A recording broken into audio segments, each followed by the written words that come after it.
À moins de 2 semaines après la conférence des Nations Unies sur le climat COP21, des consultations nationales ont démarré dans différents pays en Afrique, comme ici à l'étape de Dakar, au Sénégal.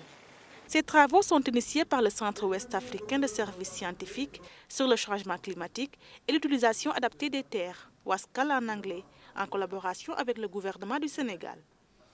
Il s'agit entre autres d'identifier les priorités nationales liées au changement climatique et d'analyser les capacités des chercheurs en la matière.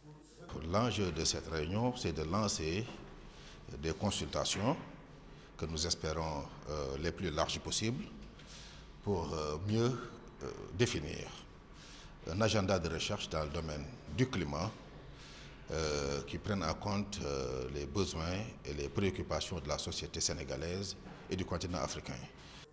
D'après les participants, la recherche est très importante dans le phénomène des changements climatiques.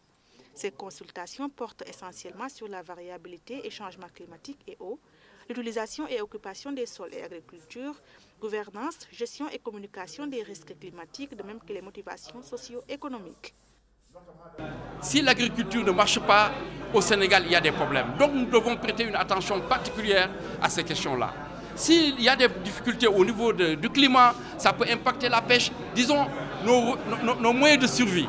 C'est pourquoi c'est des questions importantes.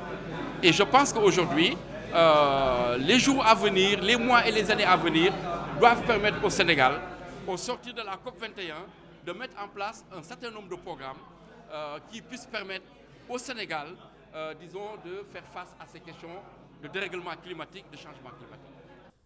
Les concertations nationales et régionales de recherche se tiendront sur toute la période de 2016-2020. Elles veulent prendre en charge les besoins des populations pour mieux gérer la question des changements climatiques.